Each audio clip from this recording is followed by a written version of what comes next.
first YouTube income on how much exact amount, don't give excuses of YouTube policy। तो मेरी first income जो मैंने video में बताया था जुलाई में आई थी, जुलाई 2021 में अराउंड।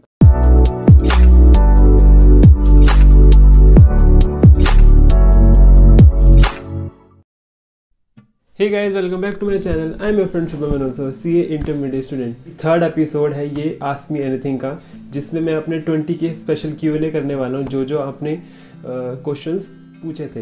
एक डिफरेंट टाइप का मैंने सोचा था कि आप वीडियोस के थ्रू मुझसे क्वेश्चंस पूछोगे, क्योंकि मैं सोचता था कि आप जैसे मेरी वीडियोस देखते हो, ठीक है, तो मुझे कोई ना कि ऐसे लगता नहीं था कि कोई मेरी सच में वीडियो देख भी रहा है, मतलब कि किसी की लाइफ में मैं थोड़ा बहुत वैल्यू ऐड कर पा रहा हूँ अपनी वीडियोस में। तो इसलिए मैंने ये बोला था कि आप रिकॉर्ड करके वीडियोस भेजो। तो बहुत सारी वीडियोस मेरे पास आई हैं, तो उसमें से कुछ सेलेक्टिव मैं वीडियो शो करूँगा और मैं उनके दूंगा आंसर्स।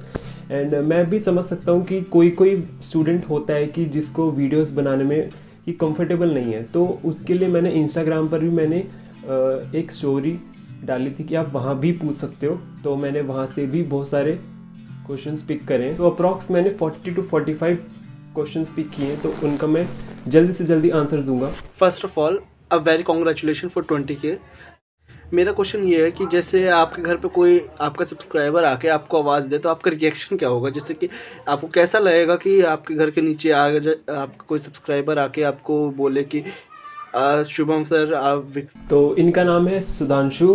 तो thank you Sudhanshu for asking me this question. तो मुझे बहुत ही अच्छा लगेगा कि अगर कोई मतलब पहली बार अगर कोई मेरे घर के नीचे कोई सब्सक्राइबर आएगा और वो बोलेगा कि शुभम से मिलना है, तो बहुत ही ज़्यादा खुशी होगी, क्योंकि कभी मेरी लाइफ में ऐसा हुआ नहीं कि कोई नीचे कोई आवाज़ लगा रहा है या फिर कोई अनजान व्यक्ति मुझे पर्सनली मिला हो। ऐसा तो सिर्फ एक बार हुआ था, जब मैं एग्ज़ाम दे के आ रहा था, तो सिर्फ एक मिला था। तो अगर ऐसा हो तो बहुत ज़्यादा मज़ा आएगा। Hi Shubham, please tell me which laptop do you use. तो नेक्स्ट क्वेश्चन है दक्ष की तरफ से। उन्होंने पूछा है कि आप कौन सा लैपटॉप यूज़ करते हो। तो मैं यूज़ करता हूँ लिनोवो का लैपटॉप, बट वो इतना फास्ट नहीं है, वो भी बहुत स्लो चलता है। तो मैं लिनोवो का लैपटॉप यूज़ करता हूँ। Hi bro, my name is Avinav and my question is how to prepare in 12th to clear CA foundation in first attempt. So the next question है अभिनव की तरफ से। इन्होंने बोला है कि 12th में आप कैसे CA फाउंडेशन के लिए प्रिपेयर कर सकते हो। तो मैं पर्सनली देखूँ तो मैंने CA फाउंडेशन 12th एग्ज़ाम्स के बाद प्रिपेयर स्टार्ट की थी। तो मैं ये सजेस्ट करूँगा कि आप पहले 12th पे अच्छे से फोकस करो, बट अगर आपको 12th के साथ साथ भी प्रिपेयर करना है तो आप क्या कर सकते हो, क्योंकि 12th का सिलेबस ना अप्रॉक्स 70 to 80% 11 12th का CA फाउंडेशन का है। तो आप साथ साथ प्रिपेयर कर सकते हो, बट मेन प्रायोरिटी आप पहले 12th बोर्ड्स पे रखना, उसके बाद ही सेकंड प्रायोरिटी आप CA फाउंडेशन की रखना। हेलो भैया, पहले तो बहुत बहुत थैंक यू मेरे क्वेश्चंस को लेने के लिए। जब YouTube स्टार्ट करा था तो तब मतलब आपने कैसे अपना चैनल ग्रो हुआ था, कैसे क्या? क्योंकि मैंने भी अपना YouTube चैनल अभी स्टार्ट करा है, अभी 12th के ब्लॉग्स और मतलब थोड़ा सा टिप्स वगैरह डालने का भी प्लान करा है मैंने, तो आप भी थोड़ा टिप्स दीजिए। So Ayush, thank you for asking the question. तो उन्होंने बोला है कि आपने कैसे YouTube की वीडियोस को मतलब कि कैसे उनकी रीच बढ़ाई थी, एक तरह से कैसे आपकी वीडियोस इतनी चल रही थी स्टार्टिंग में। तो मेरी मानो तो मैंने अब जो फर्स्ट वीडियो जो मेरी हुई थी एक तरह से वायरल कि बाप मोटिवेशन, वो अपने आप हुई थी। मे बी कि उस टाइम थोड़ा एग्ज़ाम्स का टाइम था, इस वजह से भी हो सकता है कि वो वाली वीडियो को इतना ज़्यादा आप लोगों ने प्यार दिया। बाकी मैं क्या करता हूँ कि बड़े बड़े क्रिएटर हैं जो कि मेरे टाइप की ही वीडियोज़ बनाते हैं, तो मैं उनको देखता हूँ कि वो किस तरीके से वीडियो इम्प्रूव कर रहे हैं, किस तरीके से नॉलेज प्रोवाइड कर रहे हैं, क्या उनकी ऑडियंस को पसंद आ रहा है। तो उस टाइप की चीज़ें भी मैं अपने चैनल पे लाता रहता हूँ। तो इस हिसाब से आप देखो कि आपकी बड़े क्रिएटर क्या कर रहे हैं आपकी फील्ड में, तो उनको फॉलो करो, उनसे सीखो। इस हिसाब से मैं अपने कंटेंट को भी इम्प्रूव करता हूँ। कंसिस्टेंसी के साथ डालो कि मुझे इस दिन इस टाइम को तो वीडियो डालनी ही डालनी है। तो ये अपनी लाइफ में एक लाओ रूल।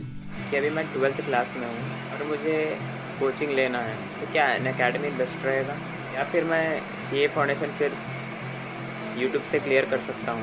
सो नेक्स्ट क्वेश्चन पूछा है समीर ने। वो कहते हैं कि मैं 12th में हूँ और मुझे CA फाउंडेशन की कोचिंग लेनी है, तो उस केस में मैं अनअकैडमी से ले सकता हूँ? तो आप डेफिनेटली ले सकते हो, बट उससे पहले यूट्यूब पर आप अनअकैडमी के जो लेक्चर्स हैं वो एक बार चेक कर लेना कि देख लो कि वो कैसा पढ़ाते हैं, मतलब कि उनकी प्रिपरेशन स्ट्रेटजी कैसी होती है, एक बार वो ज़रूर चेक करना। एंड आप कह रहे हो कि मैं यूट्यूब चैनल से क्रैक कर सकता हूँ, तो डेफिनेटली मैंने भी किया, तो आप भी कर सकते हो। आपको बस ये पता होना चाहिए कि आपके जो 11-12 के जो कॉन्सेप्ट्स हैं, जो अकाउंट्स के, मैथ्स के, इकोनॉमिक्स के, वो अंदर स्ट्रॉन्ग एक तरह से पकड़ है ना, कि आपको बस रिवाइज करना है। तो अगर आपको ये चीज़ है तो आप डेफिनेटली सेल्फ कर सकते हो, बट आपके अच्छे कॉन्सेप्ट्स में पकड़ नहीं है तो आप डेफिनेटली परचेज़ कर सकते हो। बाकी सेल्फ भी कर सकते हो, इसमें कोई इशू नहीं है। थोड़े बहुत मैं इंस्टाग्राम वाले भी देख रहा हूँ, तो इसमें मैं करूँगा आंसर। तो पहला है, I am a science student, should I attempt May, और number 22 attempt for CA foundation. तो अगर आप साइंस के स्टूडेंट हो तो आप या डेफिनेटली आप अटेम्प्ट कर सकते हो नवंबर 22 का, बट आपको थोड़ी मैथ्स में दिक्कत आ सकती है, तो आप मैथ्स के लिए या तो आप सेल्फ प्रिपेयर कर सकते हो, या तो कोई यूट्यूब पे वीडियोस भी देख सकते हो। तो आप उससे अगर आपका मैथ्स स्ट्रॉन्ग हो जाएगा तो आप डेफिनेटली CA फाउंडेशन क्रैक कर सकते हो, क्योंकि मैथ्स का जो यूज़ है वो सिर्फ CA फाउंडेशन में है, बाकी इतना यूज़ नहीं होता। संकल्प कांस्तिया का रिव्यू दे दो, कैसे टीचर है और कवरेज क्या है क्वेश्चंस की और कॉस्टिंग की। संकल्प कांस्तिया सर बहुत अच्छे हैं, बट मेरे को एक चीज़ उनकी लगी कि जो मैंने उनकी पेन ड्राइव परचेज़ की थी, तो पेन ड्राइव में ना सारे लेक्चर्स नहीं थे, कुछ लेक्चर्स मिसिंग थे। तो उनकी जो भी टीम होती है उनसे कॉन्टैक्ट किया था, तो उन्होंने कहा था कि आप गूगल ड्राइव से डाउनलोड कर लो। तो गूगल ड्राइव से तो मैंने डाउनलोड कर ली है। तो ये चीज़ मेरे को ठीक नहीं लगी कि मैंने अगर पेन ड्राइव के लिए अप्लाई किया तो आप पेन ड्राइव में सारे लेक्चर्स दो। बट ठीक है, उनका पढ़ाने का तरीका बहुत अच्छा है वैसे, तो वो सारे प्रीवियस ईयर क्वेश्चंस भी करा देते हैं, सारे MTPs RTP सारे करवा देते हैं। बाकी बस इनका ये थोड़ा प्रोडक्ट डिलीवरिंग की थोड़ी सर्विस ठीक नहीं लगी मेरे को, बट बाकी ठीक है, बाकी बहुत अच्छे। Have you completed your group 2 syllabus? तो ग्रुप 2 सिलेबस तो मैंने अभी स्टार्ट नहीं किया है, मैंने अभी ग्रुप 1 ही अभी धीरे धीरे, जो मेरे वीक सब्जेक्ट्स थे जैसे लॉ और जो टैक्स का जो मेरा एग्ज़ाम ठीक नहीं गया था, मैं उनको ही दोबारा रिवाइज़ कर रहा था। आपने स्टडी ब्लॉग्स में भी देखा होगा। तो बहुत कमेंट कर रहे थे कि आप दोबारा से ग्रुप 1 क्यों प्रिपेयर कर रहे हो, क्योंकि मुझे अभी थोड़ा वीक सब्जेक्ट मेरे को लग रहे थे, और मेरे को लग रहा है कि शायद इसमें मेरा थोड़ा हो सकता है, तो इसलिए मैं ये प्रिपेयर करता था, इसलिए मैं ग्रुप 2 प्रिपेयर नहीं कर रहा हूँ अभी। Your age? I am 19 year old. Brother, how to study CA foundation math? देखो, CA फाउंडेशन मैथ बहुत आसान है। अगर आपने 12th वगैरह में बहुत अच्छे से प्रिपेयर किया है तो आप मैथ्स बेसिकली CA फाउंडेशन में बहुत बेसिक है, तो आप आराम से कर सकते हो। इंटर रिज़ल्ट मेरा जैसे आज 11 फरवरी है, तो मेरा शायद 16 या फिर 17 तक मेरा इंटर का रिज़ल्ट भी डिक्लेयर हो जाएगा ग्रुप 1 का, तो hope so I clear. Should I give my next attempt? I failed my CA foundation 2 times. अगर आप 2 टाइम्स फेल हो चुके हो CA फाउंडेशन में तो आप अटैम्प्ट करो। देखो, मेरी मानो अगर आप CA फाउंडेशन 2 अटैम्प्ट हो गए आपको, तो अगर आपके पास, आप सिर्फ CA पे ही डिपेंडेंट मत रहो, मेरे ओपिनियन में आप कुछ और भी ट्राई करो, मतलब साथ साथ ये भी देते रहो, बट फुली होली इस पर डिपेंडेंट मत रहो कि मैं CA ही कर रहा हूँ, कुछ और भी ट्राई करो, साथ साथ ये करते रहो। तो क्या पता दूसरी चीज़ आपकी बड़ी हो जाए और CA आप छोड़ दो, तो आप उसको ही बड़ी चीज़ हो जाए, तो उस पर एक साइड हसल ट्राई करो। CA के लिए कौन सी बुक्स पढ़नी चाहिए? CA के लिए ऑब्वियसली ICA मॉड्यूल्स ही पढ़नी चाहिए। These are best books. I am weak in English, तो क्या मैं CA नहीं कर सकता? डेफिनेटली आप कर सकते हो। इंग्लिश देखो सबकी ही नॉर्मल होती है, सबकी एक हाई लेवल की तो होती नहीं, तो सभी एक जैसे ही होते हैं। तो इंग्लिश आपकी अच्छी है तो आप क्यों नहीं कर सकते? आप डेफिनेटली कर सकते हो। कोचिंग क्यों नहीं लगाई? कोचिंग CA फाउंडेशन में इसलिए लगाई क्योंकि ज़्यादातर सिलेबस मुझे आता था, तो इसलिए अगर मैं कोचिंग भी लगाता तो वो भी वही पढ़ाते जो मैंने 11th-12th में पढ़ा हुआ है, तो उसका कोई फ़ायदा नहीं होता, तो इसलिए मैंने CA फाउंडेशन सेल्फ किया था। Where are you taking classes for CA inter group 1? मैंने एक वीडियो बना रखी है, आप वो चेकआउट कर सकते हो, उसमें मैंने सारा एक्सप्लेन कर रखा है कि मैं कौन सी फैकल्टीज़ मैंने ली थी ग्रुप 1 के लिए। My 12th board are from 26 April 2022 and I have to give CA foundation May 22 attempt. What should I do? मतलब कि यही तरह हो। तो अगर आपका 12th है तो अभी आप पूरा 12th पे फोकस करो, बिकॉज अगर आप 12th पे अच्छे से फोकस करोगे ना तो आपका CA फाउंडेशन अपने आप निकल जाएगा, राइट। तो सबसे फर्स्ट प्रायोरिटी में आप रखो 12th एंड सेकंड रखो CA फाउंडेशन। ये मैंने पहले ही अभी बताया। तो या सर, स्टडी के टाइम बहुत ही डिस्ट्रैक्ट हो जाता हूँ, पढ़ाई में कंसंट्रेशन के लिए टिप्स बताओ। तो स्टडी से देखो यार, डिस्ट्रैक्ट तो हर कोई बंदा होता है, मैं भी होता हूँ, हर कोई बंदा होता है, यहाँ तक कि AIR1 भी होता है, तो उसका कोई उपाय नहीं है। बट आप ये कर सकते हो, जब आप स्टडी करो तो आप एक ऐप है डिटॉक्स ऐप, या फिर फॉरेस्ट ऐप, ठीक है। तो डिटॉक्स ऐप में क्या होता है, आपका फ़ोन पूरा लॉक हो जाएगा, आप कुछ भी यूज़ नहीं कर सकते। बट एक डिसएडवांटेज होती है कि आप कॉल वॉल भी नहीं कर सकते, तो क्या पता कुछ इमरजेंसी आ जाए तो आप कॉल भी नहीं कर पाओगे। तो आप फॉरेस्ट ऐप भी देख सकते हैं। एंड यार this is not a paid promotion, तो आप इनका यूज़ कर सकते हो आपके डिस्ट्रैक्शंस कम करने के लिए। Please recommend a CA mediocre article from I am from Sikkim, as here in Sikkim दूर दूर तक CA नहीं है। तो इसका मतलब mediocre form, I will prefer mediocre form, क्योंकि जैसे मेरी दीदी भी CA बन चुकी है, अभी कल ही रिज़ल्ट आया उनका, तो CA बन चुकी हैं। तो मैं देखता हूँ कि जो मीडियोकर फर्म्स होती हैं ना, उसमें ज़्यादा काम सीखने को मिलता है। जो बिग 4 कंपनीज़ होती हैं उसमें क्या होता है, एक डिपार्टमेंट में डाल देते हैं और उसमें सिर्फ वो ही फील्ड का हम सीख पाते हैं। तो मेरी दीदी भी कहती हैं कि अगर मीडियोकर फर्म्स में ज़्यादा कुछ सीखने को मिलता है, इसलिए मैं प्रेफर करूँगा कि मैं मीडियोकर फर्म में ही जाऊँ। बट अगर बिग 4 में कुछ मौका मिल गया तो डेफिनेटली मैं ट्राई करूँगा। How to manage CA foundation coaching with regular college. CA foundation के साथ अगर आपको रेगुलर कॉलेज मैनेज करना है तो ये बहुत ही डिफ़िकल्ट होता है, क्योंकि दोनों की ऑनलाइन क्लासेस ही चलती है। इसलिए मैंने ये कॉरेस्पॉन्डेंस ऑप्ट किया था BCom के लिए। CA में बहुत पढ़ना पड़ता है, तो इसलिए मैंने कॉलेज छोड़कर मैंने कॉरेस्पॉन्डेंस ऑप्ट किया है, क्योंकि कोविड ही तभी आया था, तो कॉलेज तो खुले नहीं थे, तो ऑब्वियसली ऑनलाइन क्लासेस ही होती, और अभी भी ऑनलाइन क्लासेस ही चल रही हैं, कोई भी जा नहीं पाए college.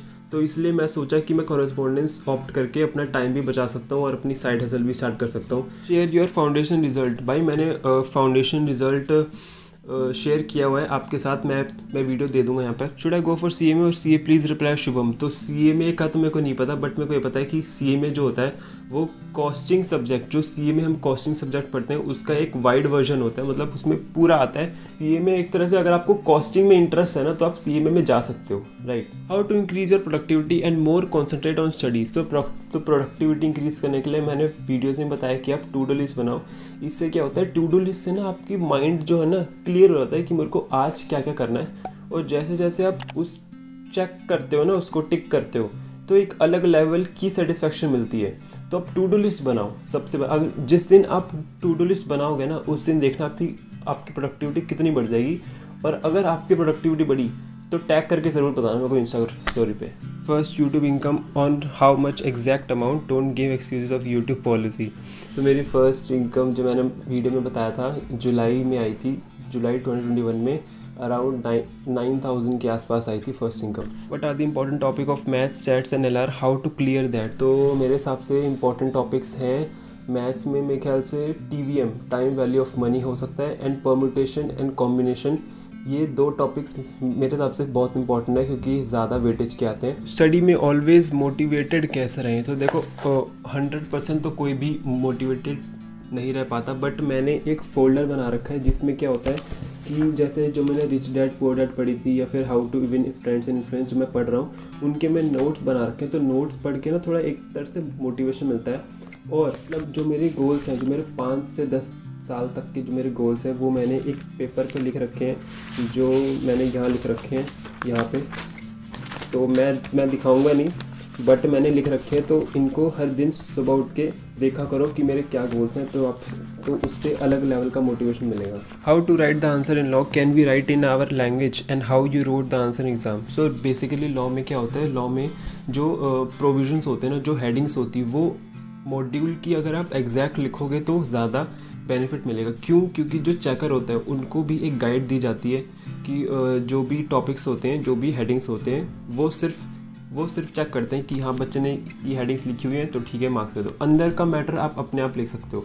What are your learning from this inter attempt की लर्निंग्स ये है कि टाइम बहुत ही इंपॉर्टेंट है। इस टाइम को पकड़ के रखो, क्योंकि स्टार्टिंग में पता नहीं चलता कि टाइम बीत कैसे रहे। तो धीरे धीरे जब एग्ज़ाम्स पास आते हैं तब पता चलता है कि एग्ज़ाम्स पास है। तो अब स्टार्टिंग से ही एक कंसिस्टेंसी मेंटेन करके चलोगे तो आपको एंड में बहुत बेनिफिट होगा, और आपको एंड में बहुत प्रेशर भी फील नहीं होगा। How do you keep your self updated with news along with studies, which newspaper या विच ऐप। तो मैं न्यूज़ जो मैं बेसिकली बताता हूँ कि मैं न्यूज़ पढ़ता हूँ इन शॉर्ट्स ऐप से, और ये कोई पेड प्रमोशन नहीं है। ये मैं इन शॉर्ट्स एक ऐप है जहाँ पे जो न्यूज़ होती है ना वो शॉर्ट में शॉर्ट में नोटिफिकेशन आ रहा था तो मैं उससे रिकॉल कर लेता हूँ और उससे मुझको अपडेटेड न्यूज़ मिलती रहती है, तो मैं तो वही ऐप यूज़ करता हूँ। Daily routine, what time do you get up in the morning and till what time do you sleep at night. तो बेसिकली मैं उठता हूँ अप्रॉक्स 9 बजे से एंड मैं सोता हूँ अप्रॉक्स 1:30-2 बजे से मैं सो रहता हूँ, क्योंकि मेरे को ऐसा लगता है कि मैं जल्दी नहीं उठ पाता, क्योंकि अभी थोड़ा ना ठंड का टाइम है तो ऑब्वियसली सबको पता है कि कोई जल्दी नहीं उठ पाता, तो इसलिए मैं थोड़ा लेट तक पढ़ता हूँ, 1:30-2 बजे तक। तो that's it for today's video and I hope आपको ये वीडियो बहुत पसंद आया होगा। अब नेक्स्ट Q&A हम करेंगे 50K पर और आई होप कि जल्दी हो जाए। आप अगर सपोर्ट करोगे तो अगर आपने अभी तक सब्सक्राइब नहीं किया है तो प्लीज़ सब्सक्राइब कर देना, बिकॉज ये वीडियोस बनाने में बहुत एफर्ट लगता है, बहुत टाइम लगता है। तो मैं अभी स्टडीज़ के साथ साथ ये मैनेज कर रहा हूँ, तो ये बहुत ही सपोर्ट करो यार। बस मिलते हैं अगली वीडियो में, बाय बाय।